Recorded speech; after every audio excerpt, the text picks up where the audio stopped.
Hello बच्चों, कैसे हो आप सब? आज अपन स्टार्ट करने वाले हैं अपने बोर्ड बायोलॉजी पीवाईक्यू सीरीज में chapter number 9 biotechnology principles and process.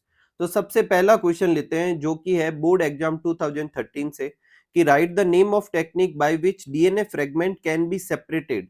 जो डीएनए फ्रेगमेंट होते हैं उनको सेपरेट करने के लिए कौन सा मेथड इस्तेमाल किया जाता है, उसको कहते हैं जेल इलेक्ट्रोफोरेसिस। ठीक है। नेक्स्ट है व्हाट इज जेनेटिक इंजीनियरिंग और रिकॉम्बिनेंट डीएनए बनाने की टेक्निक को समझाना है। तो देखो जेनेटिक इंजीनियरिंग क्या होती है, बायोटेक्नोलॉजी के दो प्रिंसिपल होते हैं, एक जेनेटिक इंजीनियरिंग और एक केमिकल इंजीनियरिंग। ठीक है। तो जेनेटिक इंजीनियरिंग जो होती है उसमें क्या टेक्निक इस्तेमाल करते हैं कि जो जेनेटिक मटेरियल होता है डीएनए आरएनए उसमें चेंजेस लाते हैं। तो technique to alter the chemistry of genetic material DNA और आरएनए टू इंट्रोड्यूस दिस। पहले ये चेंजेस करेंगे और फिर उसे किसी होस्ट में इंट्रोड्यूस करेंगे और उसका फिनोटाइप चेंज करेंगे। इस मेथड को क्या कहते हैं, जेनेटिक इंजीनियरिंग कहते हैं। अब रिकॉम्बिनेंट डीएनए बनना समझाना है। तो देखो रिकॉम्बिनेंट डीएनए का क्या मतलब होता है कि दो अलग अलग सोर्स से आप डीएनए ले, जैसे कि एक रेड कलर वाला डीएनए और एक अपने ब्लैक कलर वाला डीएनए। फिर इन दोनों डीएनए को अपन क्या करेंगे, एक ही रेस्ट्रिक्शन एंजाइम से कट करेंगे। तो जब एक ही रेस्ट्रिक्शन एंजाइम से कट करेंगे तो इनके स्टिकी एंड जो होंगे एक दूसरे के कॉम्प्लीमेंट्री बनेंगे। अब इन स्टिकी एंड से ये एक दूसरे से जुड़ जाएंगे। अब यहाँ तो हाइड्रोजन बॉन्ड तो ये बन जाएंगे, लेकिन इस जगह सील करने के लिए लाइगेज एंजाइम की जरूरत होगी। तो पहले रेस्ट्रिक्शन एंजाइम, एक ही एंजाइम से दो डीएनए को कट करना है, फिर उनके स्टिकी एंड की वजह से वो चिपक जाएंगे और फिर डीएनए लाइगेज एंजाइम से उनको जोड़ देंगे। तो जो डीएनए बनेगा उसे कहेंगे रिकॉम्बिनेंट डीएनए। तो recombinant DNA is a combination of DNA of two different source. First isolate two DNA from different source, फिर उसको कट करेंगे सेम रेस्ट्रिक्शन एंडोन्यूक्लियस से। Due to this DNA fragment with sticky end are form. फिर वो दोनों complementary होने की वजह से जुड़ जाएंगे और बाकी का काम डीएनए लाइगेज एंजाइम कर देगा। नेक्स्ट है right the step in specific sequence of recombinant DNA technology. जो सीक्वेंस है वो लिखने हैं। तो सीक्वेंस सबसे पहला होता है आइसोलेशन ऑफ जेनेटिक मटेरियल, दूसरा होता है cutting of DNA at specific location, तीसरा होता है amplification of gene of interest using PCR, fourth होता है insertion of recombinant DNA into host, fifth है obtaining the foreign gene product और सिक्स्थ है डाउन स्ट्रीम प्रोसेसिंग। तो ये 6 स्टेप जो होते हैं वो अपने रिकॉम्बिनेंट डीएनए टेक्नोलॉजी के होते हैं। अब जो क्वेश्चन है वो ये कह रहा है कि फर्स्ट स्टेप को आपको अच्छे से समझाना है। तो फर्स्ट स्टेप है आइसोलेशन ऑफ जेनेटिक मटेरियल। तो ये करने के लिए अपन को क्या करना है कि to cut DNA with restriction enzyme, first DNA अपन को प्योर फॉर्म में भी तो मिलना चाहिए, उसके साथ में और कोई मैक्रोमोलिक्यूल नहीं होना चाहिए। ये करने के लिए अपन क्या करते हैं, तो सबसे पहले अगर सेल वॉल है जो कि बैक्टीरिया, प्लांट और फंगाई के केस में होगी तो उसे तोड़ेंगे। बैक्टीरिया के लिए अपन लाइसोजाइम एंजाइम का इस्तेमाल करेंगे, प्लांट के लिए सेलुलेज का और फंगस के लिए काइटिनेज का। ठीक है। उसके बाद अपन प्लाज्मा मेम्ब्रेन को हटाएंगे और ये हटाने के लिए ऑस्मोटिक लाइसिस करेंगे। ऑस्मोटिक लाइसिस का क्या मतलब है कि एक अपन हाइपोटोनिक सॉल्यूशन में इसको पुट करेंगे तो अंदर बहुत सारा सॉल्वेंट इकट्ठा होगा, उसकी वजह से ये फट जाएगी। ठीक है। इसके बाद सेंट्रीफ्यूगेशन करेंगे जिससे बाकी की चीजों को हटा के न्यूक्लियस को सेपरेट किया जा सके। इसके बाद न्यूक्लियर मेम्ब्रेन को हटाएंगे और उसको हटाने के बाद में भी डीएनए के साथ प्रोटीन और आरएनए अभी भी है। तो फिर आरएनए को हटाने के लिए राइबोन्यूक्लियेज एंजाइम का इस्तेमाल करेंगे और प्रोटीन को हटाने के लिए प्रोटीजेज एंजाइम का इस्तेमाल करेंगे। अभी भी ये सब काम कंटेनर में ही हो रहा है। अभी भी डीएनए को अलग करने के लिए अपन क्या करेंगे, प्रेसिपिटेट कराएंगे डीएनए को और ये करवाने के लिए अपन चिल्ड इथेनॉल डालेंगे उसमें, तो डीएनए के थ्रेड दिखेंगे। ठीक है।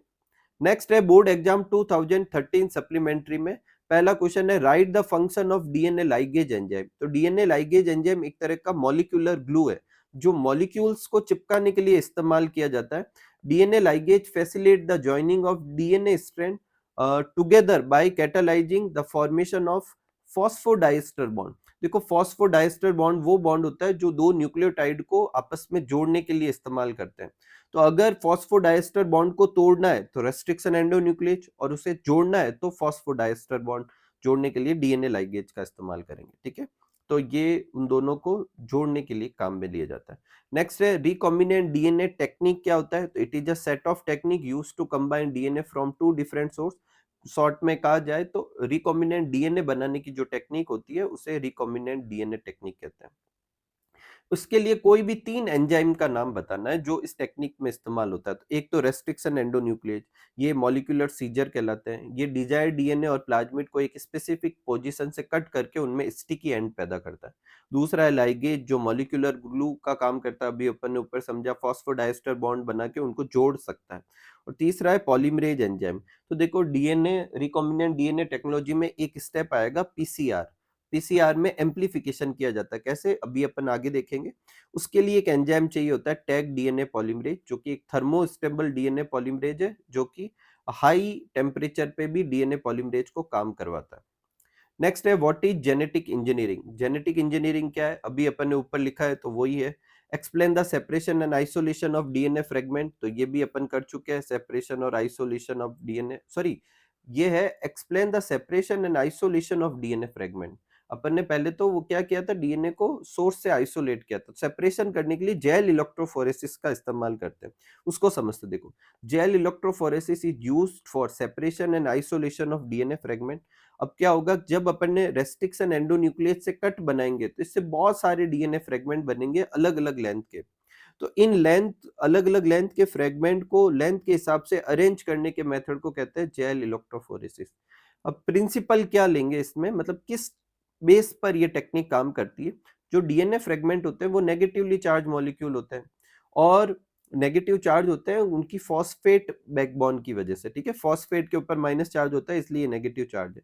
तो अगर इन्हें इलेक्ट्रिक फील्ड में रखा जाए तो वो एनोड की तरफ, बोले तो पॉजिटिव इलेक्ट्रोड की तरफ मूव करते हैं।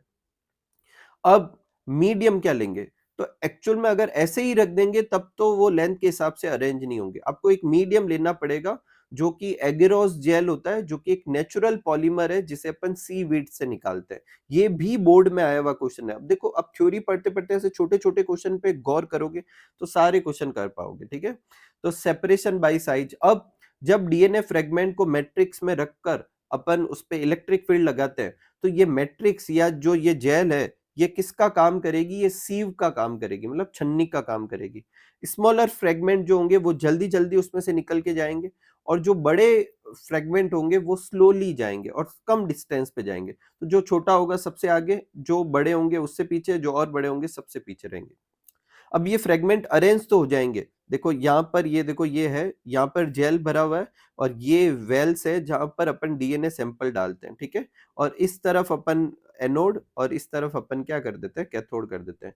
ये फ्रेगमेंट मूव कर रहे हैं, जो जितना छोटा है वो उतना ही आगे जाएगा, जो जितना बड़ा फ्रेगमेंट है वो पीछे रहेगा। अब अपन को क्या पता चलेगा, ये दिखेगा कैसे। तो देखो, जो डीएनए फ्रेगमेंट जो होते हैं उनके ऊपर इथिडियम ब्रोमाइड डाई डाली जाती है। ये भी अपने आप में एक क्वेश्चन बन सकता है, और उसके ऊपर फिर यूवी रेडिएशन गिराते हैं तो ये ऑरेंज कलर के बैंड के फॉर्म में दिखता है। लास्ट में अगर अपन को यहां से इन बैंड को निकालना हो तो इस प्रोसीजर को इल्यूशन कहते हैं। The separated DNA band can be cut out from the agarose gel in the process known as elution, ठीक है। और these step allow of the extraction of specific DNA fragment for the further analysis, ठीक है। आगे के analysis के लिए इन technique का इस्तेमाल कर सकते हैं, मतलब अब इन डीएनए फ्रेगमेंट का इस्तेमाल कर सकते हैं। नेक्स्ट स्टेप ने बोर्ड एग्जाम 2014।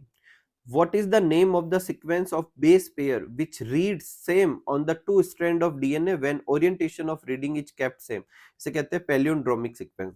उल्टा क्वेश्चन भी आ सकता है, पैलियोंड्रोमिक सीक्वेंस क्या होती है, तो ये डेफिनेशन है, the sequence of base pair which read same on the two strand of DNA when the orientation of reading is kept same. अब इसको समझने के लिए देखो ये कौन सा पैलियोंड्रोमिक सीक्वेंस होता है, अपन थोड़ा पीछे चलते हैं। देखो ये वाला सीक्वेंस देखो आप, GAATTC, और इसका ये सामने वाला, अगर मैं ये 5 डैश मानू एंड और ये 3 डैश, तो इसका कौन सा होगा, ये 5 डैश होगा और ये 3 डैश। तो अगर 5 डैश से मैं पहला रीड करूँ तो G, इधर भी G, AA, ये AA, फिर TT, ये TT, और फिर C। तो अगर ओरिएंटेशन ऑफ रीडिंग सेम रखी जाए दोनों स्ट्रैंड पे तो सेम बेस पेयर आते हैं।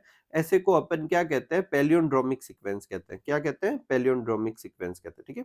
नेक्स्ट है बायोरिएक्टर क्या होता है, इसकी फंक्शनिंग बतानी। तो बायोरिएक्टर एक लार्ज वेसल्स है जो ग्रो और कल्टीवेट बायोलॉजिकल ऑर्गेनिज्म को ग्रो करने के लिए इस्तेमाल करते हैं, और ऐसे ऑर्गेनिज्म जिनके अंदर रिकॉम्बिनेंट डीएनए होता है, उनको जो जो कंडीशन चाहिए होती है ताकि अपन valuable foreign gene product obtain कर सके। अब दो तरह के बायो रिएक्टर होते हैं, एक simple steered tank bio reactor और एक स्पर्ज्ड स्टीयर्ड टैंक बायो रिएक्टर। इन दोनों का अलग अलग डायग्राम अलग अलग साल बोर्ड में आ रखा है, तो आप ये कर ले। अब जहां तक इसकी फंक्शनिंग की बात है, अपनी बुक में कुछ ज्यादा फंक्शनिंग दे नहीं रखी, तो आप ऊपर डेफिनेशन लिख दें, ये टाइप लिख दें, और फिर क्या लिखे कि बायो रिएक्टर में क्या क्या चीजें होती है। तो एजिटेटर सिस्टम होता है, ऑक्सीजन डिलीवरी सिस्टम होता है, फोम कंट्रोलर सिस्टम होता है, टेम्परेचर कंट्रोलर सिस्टम होता है, पीएच कंट्रोलर सिस्टम होता है, सैम्पलिंग पोर्ट होती है जहां से थोड़ा थोड़ा सैंपल निकाल के चेक कर सकते हैं। By all these bioreactor provide optimum condition, और वो क्या प्रोवाइड कराता है, ऑप्टिमम कंडीशन प्रोवाइड कराता है जो कि फॉरेन जीन एक्सप्रेशन के लिए चाहिए होती है, ठीक है, ताकि फॉरेन जीन प्रोडक्ट बन सके। नेक्स्ट है explain the use of Agrobacterium tumefaciens in gene cloning. तो देखो, एग्रोबैक्टीरियम ट्यूमीफेसियंस का जो प्लाज्मिड होता है, जिसे टीआई प्लाज्मिड कहते हैं, उससे अपन बायोटेक्नोलॉजी में इस्तेमाल करते हैं। अब एग्रोबैक्टीरियम ट्यूमीफेसियंस एक तरह का बैक्टीरिया है, क्लियर हो गया। उसके अंदर एक प्लाज्मिड होता है जिसे टीआई प्लाज्मिड कहते हैं, और इस प्लाज्मिड की क्या खासियत होती है, ये जिस भी ऑर्गेनिज्म के अंदर जाता है उसमें अनकंट्रोल्ड सेल डिवीजन करवाता है। अनकंट्रोल सेल डिवीजन कराएगा तो उसमें क्या प्रोड्यूस करेगा, ट्यूमर। क्योंकि ये ट्यूमर बनाता है, इसीलिए इसे TI plasmid, tumour inducing plasmid कहते हैं। अब द ट्यूमर सेल जो होगी वो फिर पैथोजन, मतलब इस बैक्टीरिया के लिए होस्ट में अपने लिए केमिकल्स बनवाएगी, और ये इसका पैथोजेनिक साइकिल होता है। लेकिन अगर मुझे टीआई प्लाज्मिड को या एग्रोबैक्टीरियम को वेक्टर की तरह इस्तेमाल करना है तो क्या करना होगा, उससे समझने के लिए पहले एक टीआई प्लाज्मिड का डायग्राम देखते हैं। आप इसमें ज्यादा टेंशन ना ले, बस आपको 3-4 लेबलिंग याद कर लेंगे तो अच्छी बात है, वैसे बुक में है नहीं पर ड्रॉ करेंगे तो अच्छा है। ये लेफ्ट बॉर्डर है, ये राइट बॉर्डर है, इसके बीच में जो है ये टी डीएनए रीजन है, ठीक है। इस टी डीएनए रीजन में आप देख पा रहे हैं ऑक्जिन और साइटोकाइनिन की जीन है। तो अगर ये ऑक्जिन साइटोकाइनिन की जीन होगी तो वो क्या करेगी, अनकंट्रोल सेल डिवीजन करवाएगी। उसके अलावा ये वायरुलेंट रीजन है जो इन्फेक्शन कराने में मदद करता है, ठीक है। और ओआरआई जो ओरिजिन ऑफ रेप्लिकेशन है, ठीक है। बाकी आप भली स्किप कर देंगे तो भी कोई तकलीफ नहीं। अब देखो, अगर मुझे टीआई प्लाज्मिड को वेक्टर की तरह इस्तेमाल करना है तो क्या करना पड़ेगा, तो पहले तो टी डीएनए के बारे में लिखते हैं। टीआई प्लाज्मिड के अंदर एक टी डीएनए होता है, अभी अपन ने देखा ऊपर, विच इज ट्रांसफर्ड, और ये ट्रांसफर किया जाता है होस्ट के अंदर, और ये टी डीएनए होस्ट के जीनोम के साथ जुड़ जाता है और उसे ट्रांसफॉर्म कर देता है। अपन भी तो बायोटेक्नोलॉजी में यही करवाना चाहते हैं, लेकिन प्रॉब्लम क्या है, ये टी डीएनए अपने आप तो करता है लेकिन फिर वो तो डिजीज कराता है। तो अपन को क्या करना है कि टीआई प्लाज्मिड का जो ये वाला हिस्सा है इसको तो अपन कर देंगे कट, और इसकी जगह अपनी डिजायर्ड जीन डाल देंगे, ठीक है। तो मॉडिफाइड टीआई प्लाज्मिड हो जाएगा, और बाकी काम तो बैक्टीरिया खुद कर देगा, वो इन्फेक्शन करवा के इस टी डीएनए को उधर भेजता ही है, ठीक है। तो to utilise Ti plasmid as vector, scientist remove the pathogenic portion of T DNA which cause tumour, and this pathogenic region जो है रिप्लेस कर दिया जाएगा डिजायर्ड डीएनए सेगमेंट से, जिसे अपन प्लांट में इंट्रोड्यूस कराना चाहते हैं। नेक्स्ट है transformation process. The modified Ti plasmid is then introduced into Agrobacterium tumefaciens, उसमें ट्रांसफर करेंगे। The bacterium is used to infect plant cell and transferring the modified T DNA into the plant genome, फिर वो plant genome के अंदर transfer कर देगा, ठीक है। नेक्स्ट है बोर्ड एग्जाम 2015 में, write the name of two endonuclease enzyme, Eco आर1, बाम एच1, अभी और भी आएंगे, कोई भी लिख सकते हो। टू एंटीबायोटिक रेजिस्टेंस जीन लिखनी है जो पीबीआर 322 में होती है, एक एम्पिसिलिन रेजिस्टेंस और एक टेट्रासाइक्लिन, अभी आगे इसका डायग्राम भी आएगा। नेक्स्ट है रिकॉम्बिनेंट डीएनए क्या होता है, अपन कर चुके हैं। जेल इलेक्ट्रोफोरेसिस समझाना था, वो भी अपन समझा चुके हैं। नेक्स्ट है जेनेटिक इंजीनियरिंग क्या होती है, अपन समझा चुके हैं। अब पीसीआर समझाना, देखो पीसीआर पहले फुल फॉर्म देखते हैं, पॉलीमरेज चेन रिएक्शन। ये एक तरह की फोटोकॉपी मशीन है डीएनए के लिए, मतलब ये बहुत ही कम टाइम में डीएनए की मल्टीपल कॉपीज बना सकती है। इसको कराने के लिए एक तो प्राइमर का इस्तेमाल करते हैं और एक टैग डीएनए पॉलीमरेज का इस्तेमाल करते हैं। जो पीसीआर है 3 स्टेप में होता है, डीनेचुरेशन, एनिलिंग और एक्सटेंशन। देखो सबसे पहला स्टेप, ये डबल स्ट्रैंडेड डीएनए हीट देकर इसको सिंगल स्ट्रैंडेड बनाएंगे, इसको कहते हैं denaturation. The double stranded DNA is heated around 94 to 98 degree centigrade to break the hydrogen bond between the strand, और इससे 2 सिंगल स्ट्रैंडेड डीएनए बन जाएंगे। उसके बाद इन पर प्राइमर जोड़े जाएंगे, जोड़ने को ही कहते हैं एनील। तो in this step primer are allowed to bind to their complementary sequence. उसके बाद इसको एक्सटेंड करके नया स्ट्रैंड बनाएंगे, नया बनाना है तो डीएनए पॉलीमरेज चाहिए। लेकिन इतने हाई टेम्परेचर पे नॉर्मल डीएनए पॉलीमरेज तो काम नहीं करते, इसलिए टैग डीएनए पॉलीमरेज लेते हैं, जो कहाँ से निकालते हैं, थर्मस एक्वेटिकस, इस बैक्टीरिया का नाम याद रखें, ठीक है। और फिर वो कॉपी बना देगा, और यही अगर 30 टाइम अगर अपन रिपीट करें तो बिलियंस ऑफ कॉपी बन जाएगी, और ये बहुत जल्दी जल्दी होता है, ठीक है। नेक्स्ट है explain the detail the role of restriction endonuclease in formation of recombinant DNA, वो ही डायग्राम है। और ये क्या करता है, रेस्ट्रिक्शन अपन जानते ही है, पहले अपन ने डेफिनेशन लिख दी, रेस्ट्रिक्शन एंडोन्यूक्लियेज मॉलिक्यूलर सीजर होते हैं जो डीएनए को स्पेसिफिक पोजीशन से कट करते हैं, पैलियोंड्रोमिक सीक्वेंस को आइडेंटिफाई करेंगे, जैसे इको आर वन की पैलियोंड्रोमिक सीक्वेंस क्या है, G double A double T C. फिर दोनों डीएनए को, जो दो डीएनए को अपन कंबाइन करने चाहते हैं, सेम रेस्ट्रिक्शन एंजाइम से कट करेंगे, फिर उनके स्टिकी एंड बनेंगे, फिर डीएनए लाइगेज देंगे, फिर चिपक जाएंगे, यही डायग्राम। फिर पीबीआर 322 का डायग्राम बनाना, ये डायग्राम में बहुत इंपॉर्टेंट डायग्राम है, देखो इसमें ये वाली तो है एम्पिसिलिन टेट्रासाइक्लिन रेजिस्टेंस जीन, और ये दोनों सेलेक्टेबल मार्कर की तरह बिहेव करते हैं, जो ट्रांसफॉर्म, जो सेल है नॉन ट्रांसफॉर्म सेल से आइडेंटिफाई करने के लिए इस्तेमाल करते हैं। ये ऊपर जो भी नाम लिखे हुए रहे हैं, ये सब कौन से रेस्ट्रिक्शन एंजाइम के नाम है, तो ये रेस्ट्रिक्शन साइट या क्लोनिंग साइट कह सकते हो। जनरली वो क्लोनिंग साइट इस्तेमाल की जाती है जो एंटीबायोटिक रेजिस्टेंस जीन के अंदर होती है, तो या तो इन दोनों में से किसी एक का इस्तेमाल होगा या इन दोनों में से किसी का। मान लो आप डीएनए को यहाँ इंसर्ट कराना चाहते हो तो वहां मैच वन का इस्तेमाल करेंगे, वो यहाँ कट करके उसे जोड़ देगा। जैसे ही जोड़ेंगे तो टेट्रासाइक्लिन रेजिस्टेंस जीन इनएक्टिव हो जाएगी, इसे इंसर्शनल इनएक्टिवेशन भी कहते हैं। ये ओ आ रही है, ओरिजिन ऑफ रेप्लिकेशन, तो मैंने सब बता दिया आपको, ठीक है। नेक्स्ट है बायोटेक्नोलॉजी की डेफिनेशन लिखनी है, तो EFB European federation of biotechnology के अकॉर्डिंग की जो डेफिनेशन है अपन वही लिखेंगे। वो क्या है, the integration of natural science and organism cells parts thereof, और उसके मॉलिक्यूलर एनालॉग और प्रोडक्ट और सर्विसेज के लिए इस्तेमाल करें तो उसे अपन बायोटेक्नोलॉजी कहते हैं। स्टेप क्या है बायोटेक्नोलॉजी के, क्या है, isolation of genetic material, cutting of DNA at specific location, amplification of gene of interest by PCR, फिर रिकॉम्बिनेंट डीएनए को जो है होस्ट में ट्रांसफर करना है, फिर फॉरेन जीन प्रोडक्ट को ऑब्टेन करना है और डाउन स्ट्रीम प्रोसेसिंग करानी है। अब क्वेश्चन है साथ में कि फर्स्ट टू स्टेप को आपको डिटेल में समझाना है। तो एक तो है आइसोलेशन ऑफ जेनेटिक मटेरियल, ये तो अपन समझा चुके हैं। दूसरा अपने पॉइंट है cutting of DNA at specific location. इसमें क्या थ्योरी लिखेंगे कि रेस्ट्रिक्शन एंडोन्यूक्लियेज एंजाइम अपन डालेंगे किसमें, प्यूरिफाइड डीएनए में, ऑप्टिमल कंडीशन पर, वो उसके क्या करेगा, कट बना देगा, ठीक है। अब अब इनको जेल इलेक्ट्रोफोरेसिस से इन कट को अपन क्या करेंगे, साइज के हिसाब से अरेंज कर देंगे। फिर वेक्टर डीएनए को भी सेम रेस्ट्रिक्शन एंजाइम से कट करेंगे। फिर उसमें से जो भी जीन ऑफ इंटरेस्ट है, जो जेल इलेक्ट्रोफोरेसिस में फ्रेगमेंट अपन ने तोड़े हैं, उसमें जो भी जीन इंटरेस्ट है वो और वेक्टर डीएनए और डीएनए लाइगेज तीनों को मिक्स करेंगे तो रिकॉम्बिनेंट डीएनए बन जाएगा, ठीक है। नेक्स्ट आगे लेते हैं अपन बोर्ड एग्जाम 2017, रिकॉम्बिनेंट डीएनए क्या होता है। तो देखो रिकॉम्बिनेंट डीएनए अपन समझा चुके हैं, अगला है पीसीआर, ये भी अपन समझा चुके हैं, ठीक है। अब रिपीटेड होंगे, देखो क्वेश्चन स्टार्ट भी हो गए। रिकॉम्बिनेंट डीएनए क्या है अपन समझा चुके हैं। Describe the construction of first recombinant DNA by Salmonella typhimurium, ये एक नया क्वेश्चन है। फिर है draw the linear sketch of formation of recombinant DNA. तो देखो रिकॉम्बिनेंट डीएनए तो अपन समझा चुके हैं कि दो अलग अलग सोर्स के डीएनए को कंबाइन करके जो बनता है वो रिकॉम्बिनेंट डीएनए। और फर्स्ट रिकॉम्बिनेंट डीएनए कैसे बना था, जनरल मेथड है, आपको कुछ साइंटिस्ट के नाम और बैक्टीरिया बैक्टीरिया याद रखने हैं। तो स्टेनले कोहेन और हर्बर्ट बॉयर ने 1972 में फर्स्ट रिकॉम्बिनेंट डीएनए बनाया था। उन्होंने प्लाज्मिड का इस्तेमाल किया था, साल्मोनेला टाइफिम्यूरियम, और जो जीन ऑफ इंटरेस्ट एक एंटीबायोटिक रेजिस्टेंस जीन थी वो किसी और बैक्टीरिया से ली। जो स्टेप थे वो इस तरीके से है कि पहले तो प्लाज्मिड का आइसोलेशन किया, तो साल्मोनेला टाइफिम्यूरियम और अदर बैक्टीरिया का प्लाज्मिड निकाल दिया। दूसरे बैक्टीरिया की क्या खासियत थी कि उसमें एंटीबायोटिक रेजिस्टेंस जीन थी, ठीक है। प्लाज्मिड क्या होता है उसकी भी डेफिनेशन यहाँ पे लिखी हुई है, अलग से कभी क्वेश्चन आए तो ये आप लिख सकते हो, plasmid is small circular self replicating extra chromosomal DNA, ठीक है। एक भी स्टेप मिस ना करें इस डेफिनेशन में से।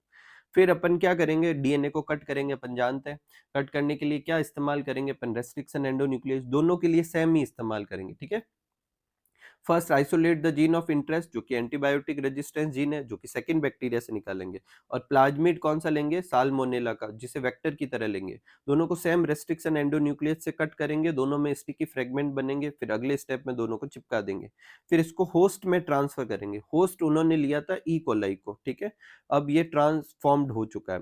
फिर अपन क्या करेंगे, जो ये पूरा एक्सपेरिमेंट जहाँ करा रहे हैं, जरूरी नहीं है कि सारे ई कोलाई ट्रांसफॉर्म्ड हुए हैं, तो उसमें से अपन जो ट्रांसफॉर्म्ड ई कोलाई है उसको आइडेंटिफाई करेंगे, और ये करने के लिए एंटीबायोटिक रेजिस्टेंस जीन का इस्तेमाल करेंगे, जो सेलेक्टेबल मार्कर की तरह बिहेव करेगी, ठीक है।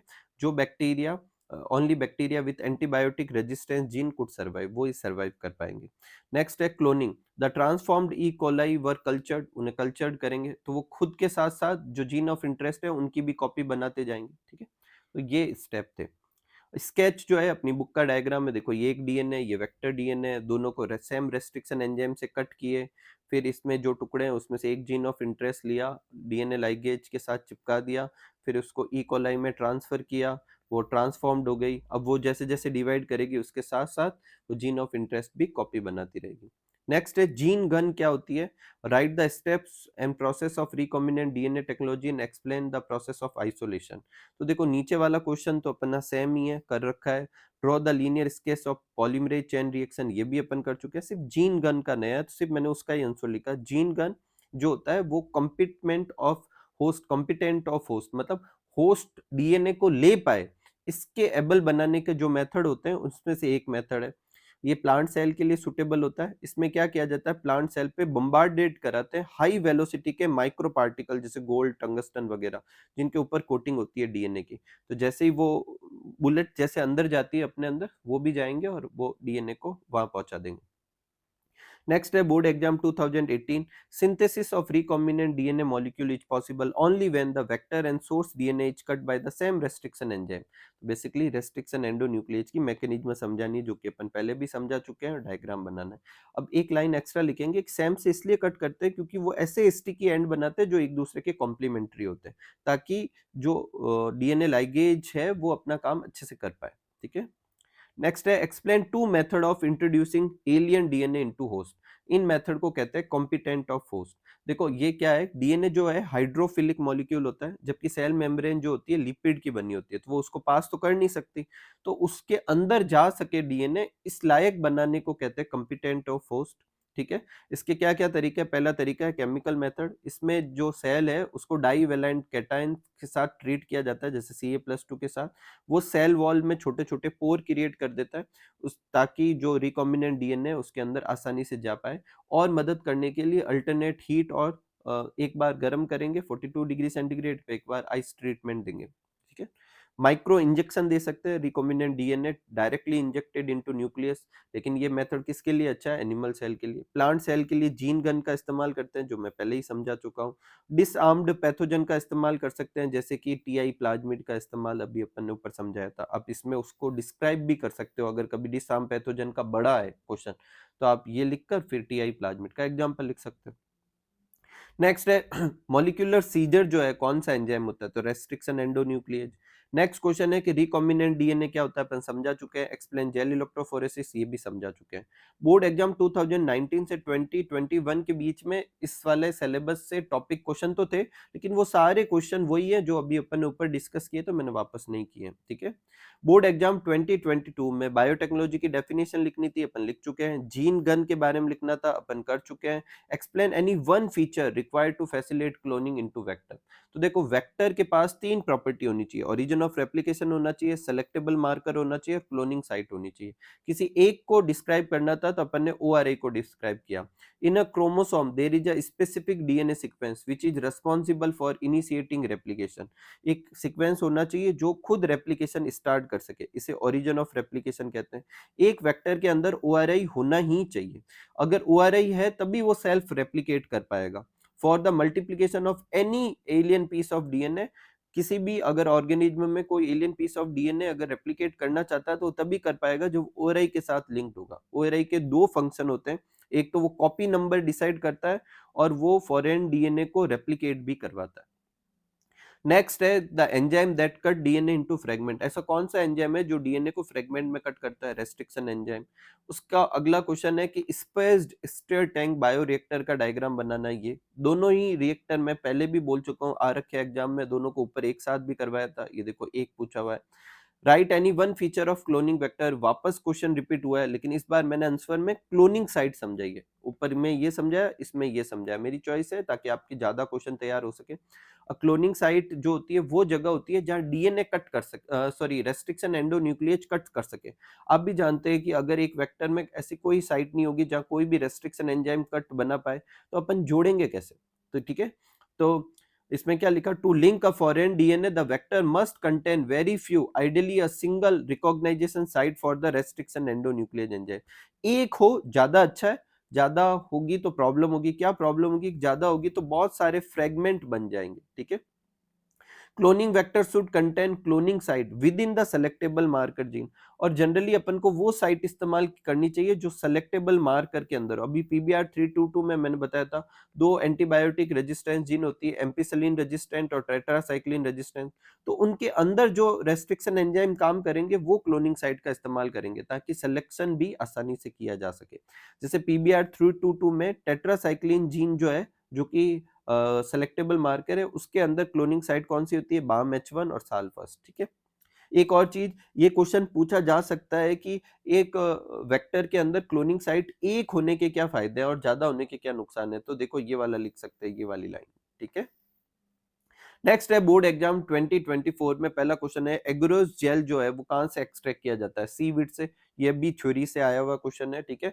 अब जो अपन ने याद किया उसी में से थ्योरी में अपन ने ये लिखा था कि सीवीड से निकालते हैं। The cutting of DNA at specific site कौन से एंजाइम से होता है? Restriction endonuclease. नेक्स्ट है वन मेथड समझाना, introducing of foreign DNA into host, तो कॉम्पिटेंट वाला है, ये अपन कर चुके हैं सारा, ठीक है, और इसमें मैंने एक को हाईलाइट कर दिया है, ठीक है। नेक्स्ट है पीबीआर 322 का डायग्राम बनाना, ये भी अपन कर चुके हैं, ठीक है। नेक्स्ट है बोर्ड एग्जाम 2024 सप्लीमेंट्री में natural polymer extracted from seaweeds. अब की उल्टा पूछ लिया, पहला पूछा था एगरोस किससे ऑब्टेन करते हैं, अब की पूछा सीवीड से क्या ऑब्टेन करते हैं, तो एगरोस। इसीलिए कह रहा हूँ क्वेश्चन और आंसर दोनों अच्छे से देखें।